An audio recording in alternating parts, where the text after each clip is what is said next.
on, everybody? Drew Sanford here with the Bass Fishing Underground podcast. Today we have Travis Birch with us. He's a Bassmaster Open Pro. He is a high school fishing lover that does a bunch of stuff in Kansas, and he owns a couple businesses. He has Temptation Tackle and a whole bunch of stuff. So we're excited to have Travis. Travis, welcome to the show. Appreciate you for having me.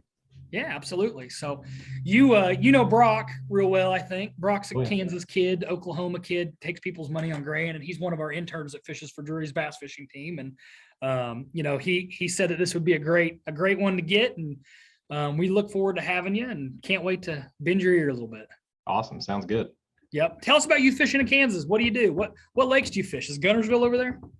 No, I wish. Well, that's one problem in Kansas that we're having right now is we're actually starting to outgrow our lakes. So I took over the program a couple of years ago, and this last event we had 76 boats register. And if you've ever been to a Kansas lake, 80 boats is kind of the max in my opinion. I know the math works out to be more than that, but it's literally like throwing 1,500 boats on Ozarks. I mean, you got a boat on every point. So yeah. Yep. What do you think? I can't talk today. What do the kids think? I mean, that sounds like they're having a ball if you're gaining that much traction. It's awesome. I mean, I honestly wish we had this when I was a kid. Brock was fortunate to go through the Kansas program, and it was a lot smaller then, but it's growing quick. I think the kids really enjoy it. I think the parents enjoy it more than the kids, just getting the kids outdoors and having a reason to spend more time with your kids. Absolutely. We, when I was young, I started at Drury where Brock goes to college now. We started the Drury fishing team way back when, and then I ended up transferring to University of Alabama.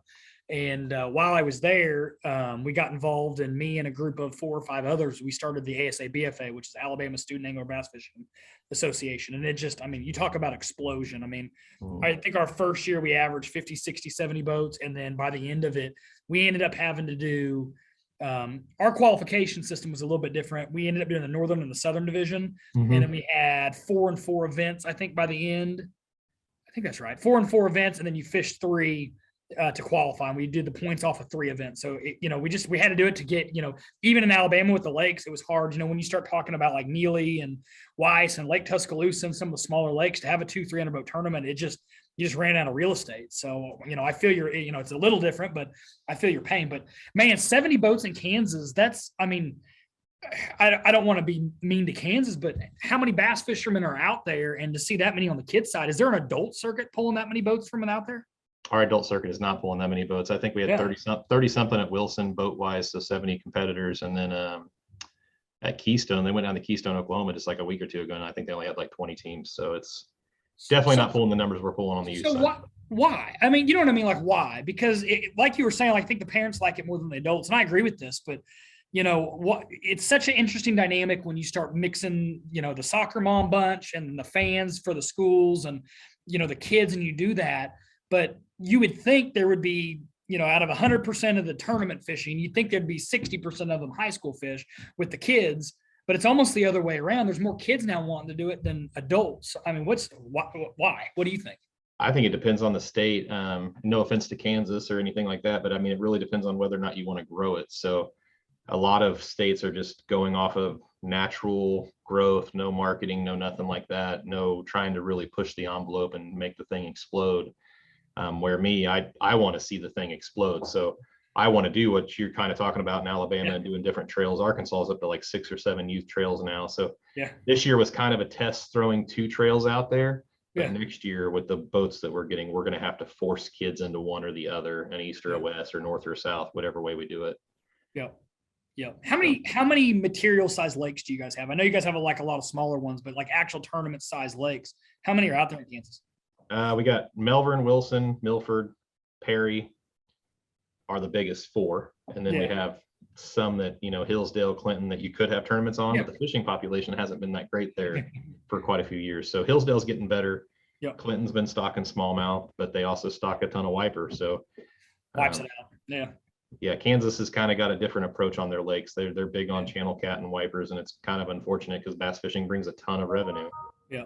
Here's the deal though. They're probably going to see it. And, when the kids get involved, it's a tough argument. There's not kids catfish tournaments that I know of, and I'm sure there is. So don't slap me and beat me up on social media too bad. But, I would say that hopefully this brings awareness to the state and the growth. And, at the end of the day, at the end of the day, these kids, that's where it's going to be for the next 20, 30, 40 years. So maybe that'll show the DNR kind of the direction that the kids are going and which way they want to see it for the next future. I hope so. I mean, I really hope it does go that way, but it hasn't went that way yet. So we'll see. Yep. All right. You said something that makes me giggle and smile. And I know Brock's muted his face, but I know he probably giggled. You like putting your foot on the gas in marketing and advertising. And I'm very much in that same boat. Whether it's from gutter business to bass fishing to tournament tackle to high school fishing, you don't do that on the break. I don't. But, give us a little insight on that. I kind of want to hear your ideas. You came out of marketing meetings today, stuff like that. What's your philosophy? Super aggressive, first of all. So I started my business probably 6 or 7 years ago, and I've owned multiple businesses before that, but I literally had about $5,000 of actual in my checking account that I wanted to put towards marketing. Yep. And in 6 years, that's grown to about $800,000 budget a year just for K-Guard alone. Wow. Kind of doing the same thing with Temptation Tackle now. Yep. I spend more money than I bring in currently, but I'm growing a brand. So that's right. And it's an investment for me. And with Kansas East Bass, I've kind of done the same thing. I've invested quite a bit of money into donations to it so we could grow it. Yep. To me, there's marketing and advertising, and there's a difference. You know what I mean? Marketing is where you can see ROI, things like that. You can do a boost on Facebook and see what you gained out of it. But advertising, it's kind of throwing money, literally burning it and seeing what happens when you do it. Did you get people to watch or not? So yeah, we call it throwing money at the wall and hoping it sticks. Jello, buddy, let it rip. Yep. Yep. That's exactly what we do. And we've been in the same thing with our companies. We got Boatworks and Baitworks, and it's been, some of it. I love the social media and the internet and the things that we can do now from that standpoint, because you can actually say, here's my budget, what did I get? And I think, as a sponsor, I don't know what we would call ourselves, but somebody sponsoring others, it's great to see. I've talked to a lot of kids about that, and hey, pay my entries. Okay, what's that going to do for me? Right. And I think owning a tackle company, you probably get a lot of that. How do you look at that? What do you think? I mean, what's your go-to on that?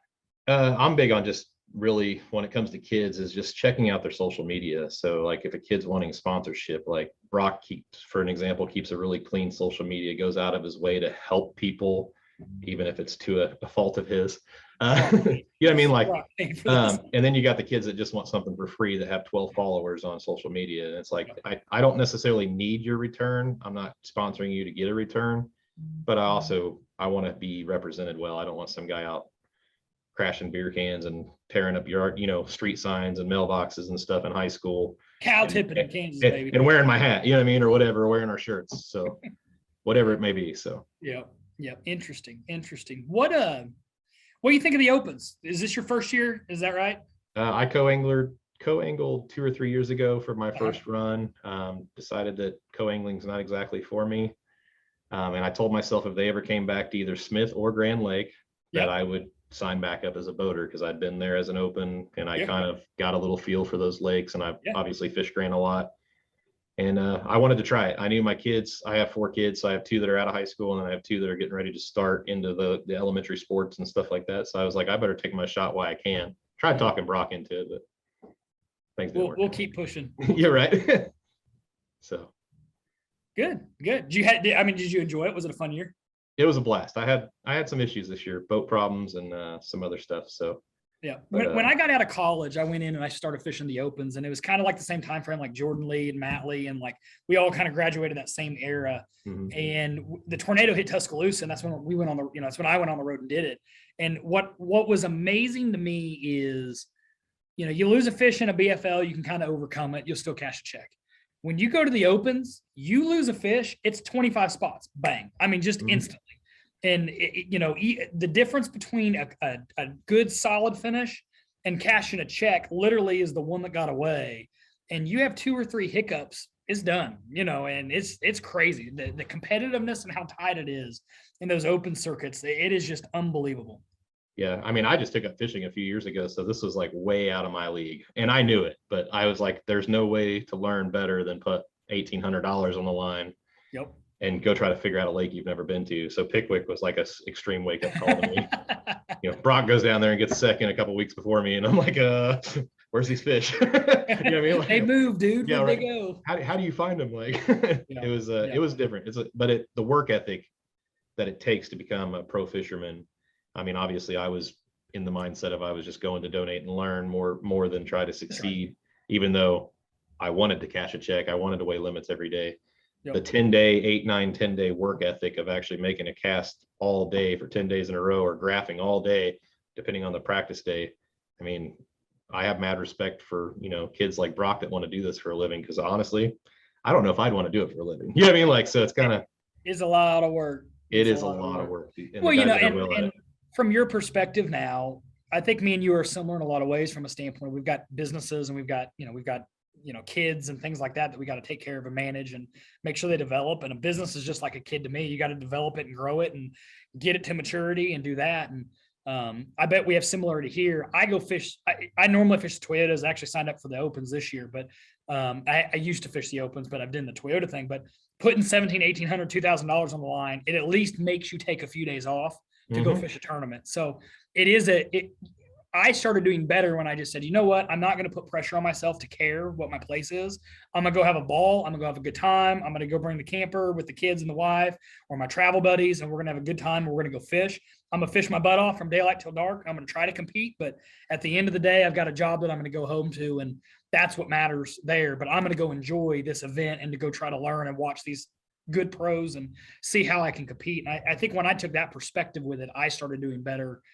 Just as an angler, because then you start fishing like you do for fun. You start fishing for free and doing that. So, yeah, it's neat. It's a lot of fun. It was definitely no pressure for me, so that was nice. I mean, I came from a kind of a professional poker playing background, and so it used to be pressure every time I went and competed in a cash game or a tournament. And not to have to worry about losing $1,800 is nice, but there was enough skin in the game where it's like, I'm going to try. Yeah, I mean, I'd love to fish. I'd love to fish a classic, but you never know. You could absolutely luck out. You know what I mean? And that's, even I got second in a Toyota last season.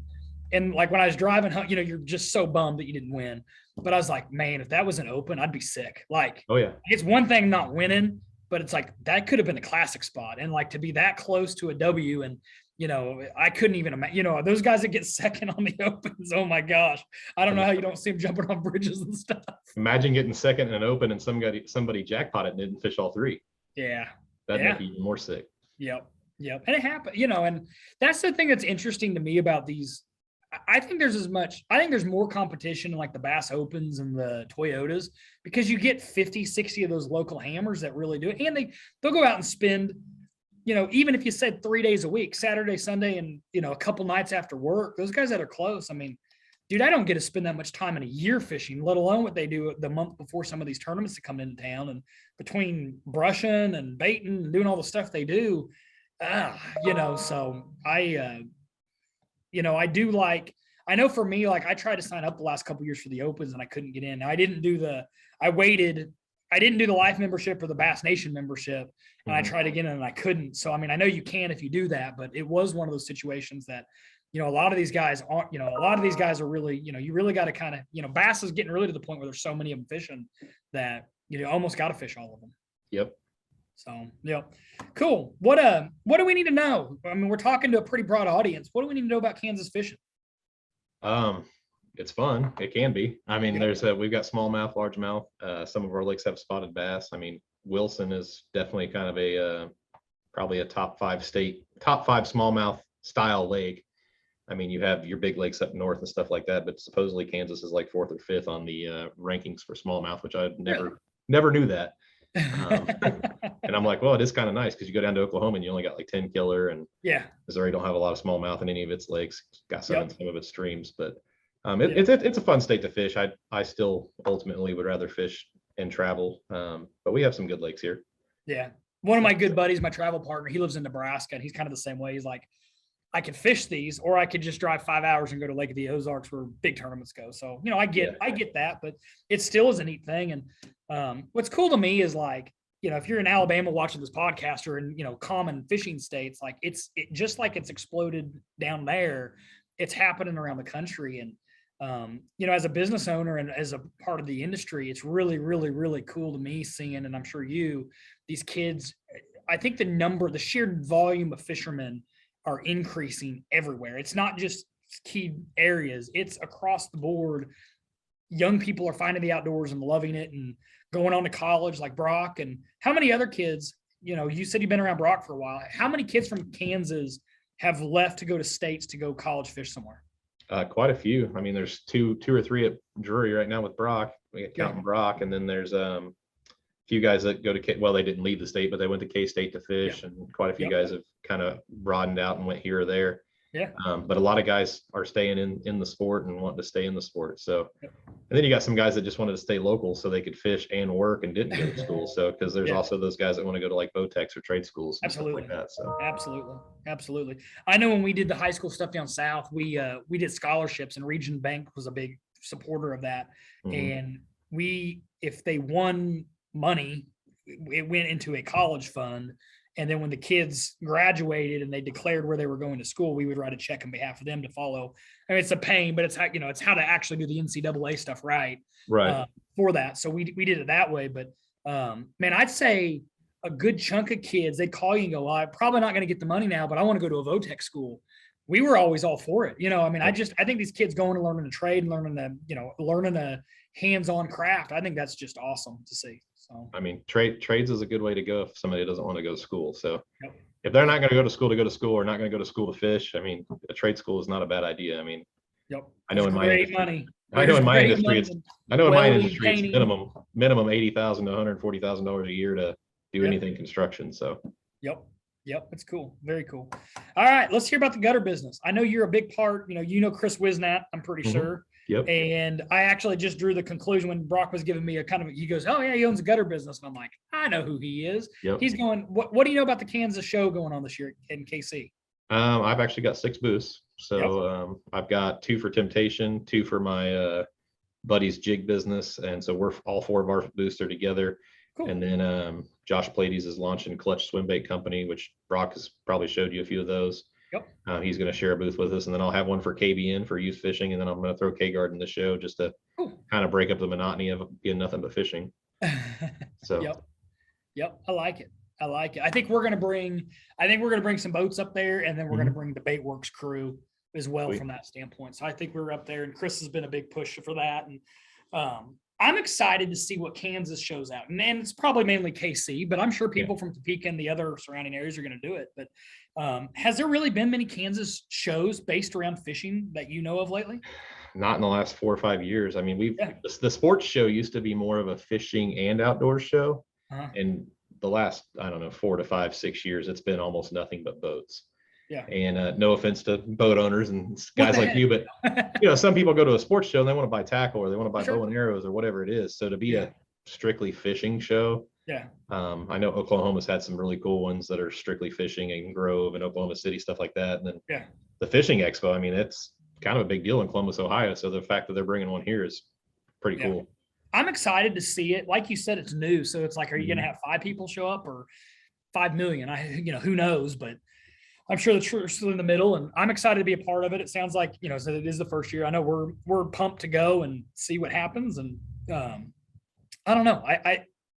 I love, I don't want to say underdog, but to me, it almost feels like an underdog situation in these markets. Cause it's like, everybody wants to go to the, everybody wants to go to the big ones. You've got the big one in Collinsville, Illinois. You've got like East Tennessee show. You've got stuff like that. So to kind of spread it a little bit further west, I'm excited to see the growth and see what happens. So, and it's fun seeing the custom baits in these different markets to see, from my perspective as an angler, to go out and see a lot of these cool custom things that you might not see in different parts of the country.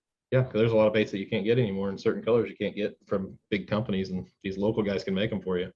I know we've had to pivot a lot on our stuff. Like, like Zoom, for instance, has been out of a lot of stuff. So it's like, all right, well, what's similar to an old monster? What's similar to a super fluke? What, and being able to come learn from some of these new smaller companies. And, your bait has its own special action. And, somebody that's always thrown a super fluke might come pick up one of yours and go, holy cow, I like this one more. And a million anglers aren't throwing that bait right now. So it's fun to me to do that. A lot of bait works. That's what we've tried to, as an angler traveling, that's what I like to do, is go find baits in certain areas that, might not be seen in different markets. Cause I feel like it does make a somewhat of a difference. So it is fun to see that. So I think it's going to be it'll be an adventure. So, if you're watching this and you don't live too far away, you might get to see a lot of cool baits that you don't see in your local markets. So maybe we can get Brock to come do some videos on them while he's up there. All right. That'd be awesome. Yep. I like it. Well, what else? What else do we need to know? I mean, not much. I mean, you said something about, K-Guard or how that started. So, Yeah. I literally started that. Me and my business partner started that with just a few $1,000s and just started reinvesting 30% of our revenue back into marketing. And that's where I really fell in love with marketing. So, Yeah. Yeah. And that's really about it about What do you look for on the marketing? You said you're aggressive and you like pushing. What do you do? We do a little bit of everything. So we do TV, radio, which radio we've kind of started to downplay over the years. We still do a lot of print. I know a lot of people don't do a lot of print, which we've tinkered with billboards. And our market billboards don't really work that well for, they probably work for boats and cars and stuff like that. But gutter business, you're driving down the highway, is a gutter really going to catch your attention on a billboard? So we spend about $800,000 a year between TV, a little bit in radio, a lot in print, and a ton on the internet. And then I honestly have been entertaining the idea of hiring somebody like Brock, somebody that's really good at video content. And I want to really branch out into the social media. And I was actually just showing my business partner some of your guys' Boatworks videos that you guys have done on Table Rock lately. Go check out on social media. Go check out Ozark Fence. Okay. He's one of my buddies that owns it. His father, grandfather, father, and him. And it's how do you make a fence company cool? He does. Okay. He kills it on social media content, and it would be, you could definitely glean on some of his ideas from some of that standpoint. But it is a neat. He's probably far and away in an industry that you'd go, why would you care? Why would you care about gutters? He's made it where it's a really interesting, neat thing, and we own a propane company, and to me, becoming the expert and establishing that and giving free information away, then when they talk to whoever they're working with, they kind of come back to you and they say, well, I heard this on this. So what is that? You know what I mean? When they do their research, they're learning from what you say. When they get a different answer from somebody else, they question it. Now, who's right, who's wrong? They got to figure that out. But it is being good, being the expert. That's how I've always tried to pitch our propane companies and stuff like that, is trying to be the expert in it. And that Ozark Fence, they've done a really good job in our market, really becoming a person. That's where we want to get to, because we're at the same level kind of on the internet. We have a monthly or weekly blog, weekly blog. I can't even talk right now. Weekly blog topic that we post. And so we always try to have like lots of content out there. So it's kind of cool to like start seeing things ranked nationally. Yeah. Even though I only own Kansas and Missouri and part of Colorado, because I also have a franchise. We have a franchise in Colorado too. But it's cool to see things start ranking nationally. Yeah. When we started with $5,000, so it's kind of funny. And then to see the parent company of, because we're a franchise, start kind of like copying some of the stuff you've done and start getting the other dealers to do what you've done. It's kind of like, okay, that's kind of flattering.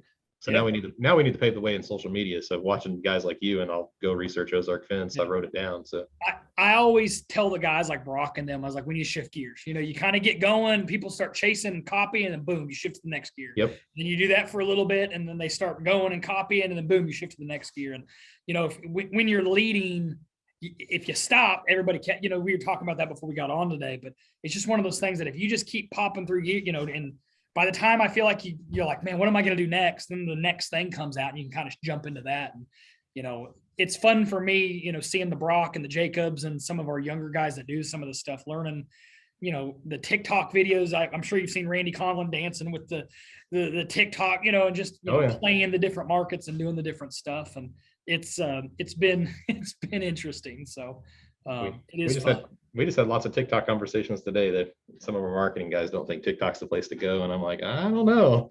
Well, here's my opinion on it. If you've got you take a Brock that's living in an apartment, he gets a real job and he goes and buys his first house and he needs a set of gutters and he fishes or whatever. And however he's connected to you, sees funny TikTok videos. Like to me, like YouTube's probably the catch-all. Like everybody I think looks at YouTube, but then I think like Facebook is probably for like the 30 and up range, and really heavily in that 50, 60 market.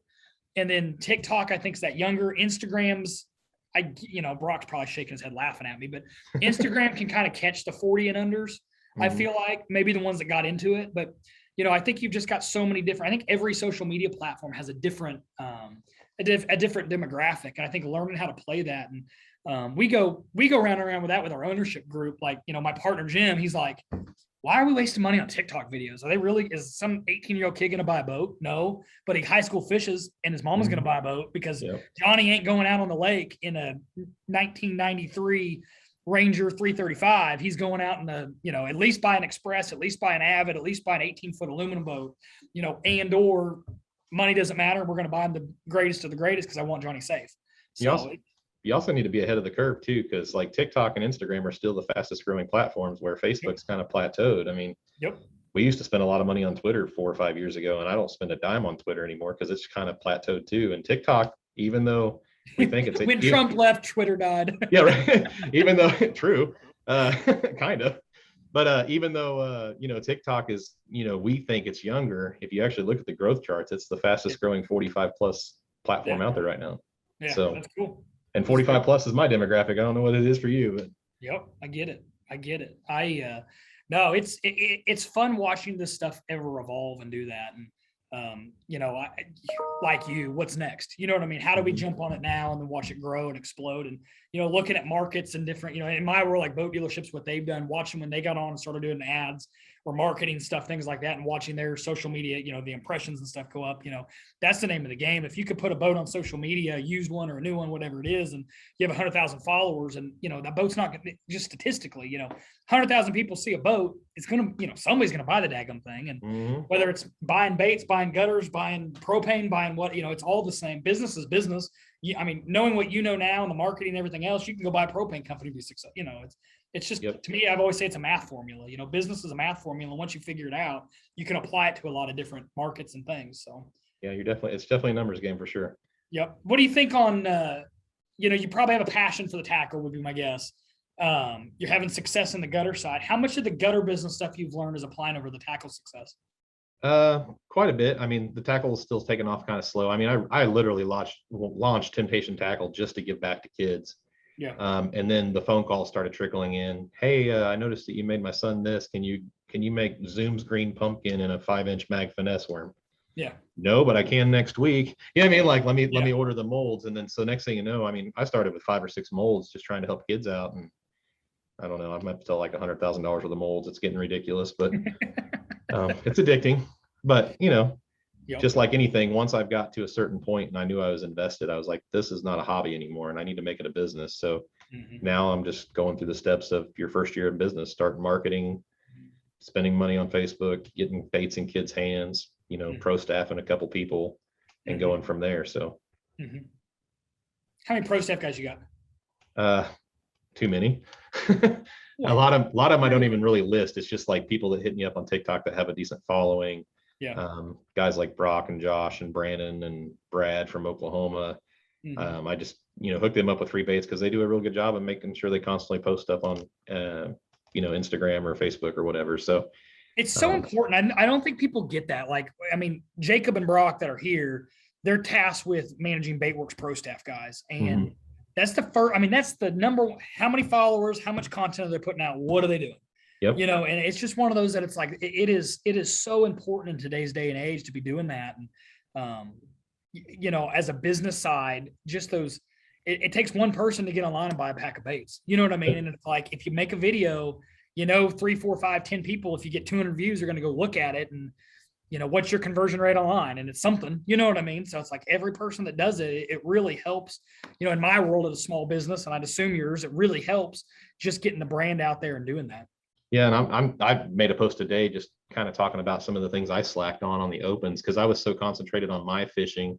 I was originally going to do YouTube and all that stuff and really try to hammer home sponsorships. And then I realized at Pickwick that I'm in over my head a little bit and I needed to concentrate just on the fishing. But I've made a post today on Facebook for our youth anglers. It's like subtle things, like you might not pay attention in the background, but like my Temptation stickers are there. My K-Guard stickers are there. You know what I mean? Like if I was sponsored by Dr. Pepper, I have a Dr. Pepper here, like we might be talking Baitworks or K-Guard or Temptation, but you can have other things in the background that 5 people might notice, 1 person might notice, or 100,000 people might see. Yeah. They call it subtle advertising or whatever. When you're getting gas, you might have your rod on deck and you're taking a picture of the gas pump, but yet whatever you're sponsored by, I'm sponsored by Casking, but whatever you're sponsored by is there on the deck. That's an impression that company needs. Yep. So, Absolutely. And especially right now, our political climate's kind of changed a lot and we don't know where gas prices are going and shipping and everything else. So might be a lot of farm pond fishing coming up. We never know. We hope not, right? Yeah. Because if your business is doing bad, mine's doing bad. So we don't want that. The cool thing with tackle from what I've seen though, is like, we own a number of businesses, and like, some of them are, if boats go into a recession, you're not going to sell as many boats. But tackle, on the other hand, to me, it's kind of a complementing item. Yep. Tackle increases in recessions because you might not go to the Alabama to Gulf Shores with the family, but you're not going to stop fishing. So you might go fish a farm pond in Kansas. Instead of driving to Table Rock and fish, you're going to go buy Temptation tackle and go throw a Cinco over in a farm pond, and that's the type of stuff that I know we're looking at and just trying to forecast and see what's coming down the pipe. But we were kind of lucky this year. This is kind of a crazy fact. So we just got back from Taiga boats, the big wakeboard boats. We had their dealer conference, and they had one of the heads from Wells Fargo that does a lot of like market data, stuff like that. Right now, today, there's more money in people's savings account than ever in history that they tracked. That's crazy. Is that crazy? More money in people's savings account today than ever in history. And I mean, we've sold 30. I think we're at 31 boats for the month sold in October. And it's like, I keep going, the gas prices are going up, the political climate's changing. There's a big green push, so obviously fuel prices are going up with that, and they're going to try to beat on us for being wasteful, and all this stuff's happening. But at the end of the day, boats keep going out the door and people will keep doing it. And I think people have learned to work from their house, so they can go to their lake house and stay. They can live at a lake. They can do a lot of different stuff. And it's weird, man. Some of the stuff's just, it doesn't make any sense. But I mean, that's one thing I did. I told my wife a few years ago, I said, I don't know why we have this dream of having our house and having a lake house. Like, why don't we just live where we want to be all the time anyway? So yeah, I commute 35 minutes to 40 minutes a day to work to live on a private lake. But man, I think more people should do that. They'd have a better life. Live happy, be happy. Yep. Yeah. That's cool. Live where you can play, whether it's golf, live on a golf course. If it's a lake, live on a lake. I mean, live where you're happy. Don't live in a miserable neighborhood so you can have a dream of having a lake house or a golf course house someday. Yep. Where are you based out of? I'm my office is in Lenexa, Kansas, which is basically Kansas City suburb, just southwest of town. But my house is out in Lake Davanawa, which most people have never heard of, north of Lawrence, Kansas. Yep. Cool. So, but we had the propane expo there 2 years ago up in Kansas City. And what's the lake just south of Kansas City? The power plant lake? Lacine. Lake Lacine, Bassmasters top 50 or something like that. So yep. We caught ourselves some catfish. You'll have to come up and fish the hot water shootout this winter. Yeah, I heard it's awesome. Does it get good when it's cold? It can. I mean, Brock's fished it a lot. He can tell you that stuff. Yeah. We went up there, I went up there and practiced because we took a bunch of people that don't fish. And we always have like a little play tournament. And I went up there and they have those mats, like up, the upper side of the lake has just isolated little mats everywhere. And man, I got to punch in those mats, and I, for the middle of summer, July, I mean, we caught their butt doing that, but that's not something you could take somebody that's never thrown a fishing rod to do. But we went and drop shotted night crawlers, and we caught everything out in front of that power plant down that channel that runs through there, and you name it. We caught a bunch of catfish and had there's some big cats in that lake. We hooked into something that fought for a while and broke us off, and it was a Volkswagen, it felt like. Yeah, I know a guy from a little private lake community that I was going to build a house in last year that fishes catfish tournaments over there all the time, and he's always reeling in a monster. That's crazy. I mean, talk about not having the most fanciest boats or anything like that, but he's out there winning catfishing tournaments in like little $1,500 boat that he's rigged up. I mean, it's awesome. It's awesome to watch him and follow him. That's cool. That's very cool. Well, cool, man. I appreciate it. If somebody's in Kansas watching this and wants to get start a youth club or join a youth club, what do they need to do? They just need to go to kansasyouthbass.com. I've got a how to join tab on there. After they've read that, I'm sure they're still going to be a little confused. They can call me. My number's on that page, my email, everything's on that page. So once they've read that how to join tab, sometimes there's still some questions about rules or regulations or boat sizes and stuff like that, because it's a lot of fine print with Bassmasters rules. But after they read that how to join tab, we can get them a club started, whether they want it to be a community club or actually high school affiliated. Awesome. So there's no reason why we can't get them a club going. They just need 2 anglers and a parent. Awesome. I like it. We're going to get Brock to post a link and put some tabs to your tackle on there. What if somebody's on here, never seen you before, and they want to find out some of your baits? How do they find your baits? TemptationTackle.com, or they can find me on Facebook or TikTok, Temptation Tackle. Yep. So I like it. Awesome. I appreciate you guys having me.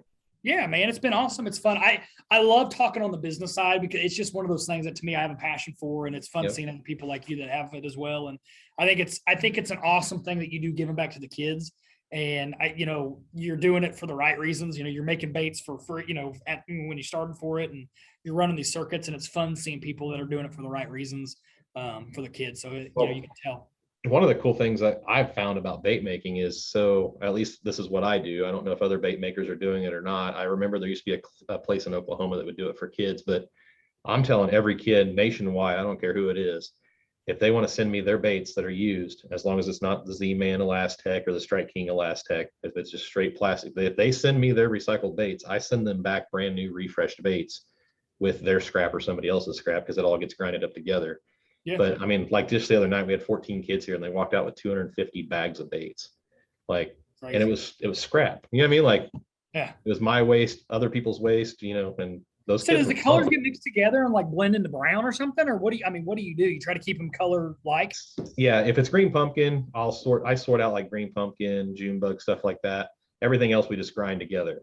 Mhm. And you'd be shocked when you grind 15 colors together. It comes out looking like Zoom's green pumpkin, was just with a lot of glitter in it. That's And awesome. it kind of comes out like a browny, earthy color, Yeah. loaded with glitter. So it almost looks like a green pumpkin candy or an earthworm Glitter candy. bomb. We'll call Yeah. it glitter bomb. And then the colors that don't turn out very well, because every once in a while there's too much pink or too much chartreuse, and it kind of just looks kind of pukey. Yeah. I just grab the black, squeeze it in, add some silver, make a tinfoil. Yep. You know what I mean? Because Yep. the silver hides all the rest of the glitter, and it just turns into a tinfoil bait, which right now tinfoil is a good color to be thrown in the fall. So Cool. Very cool. All righty. Well, man, Travis, thank you. I appreciate it. no problem. Well, Yep. when you come into town for the fishing expo, we'll have to hook up.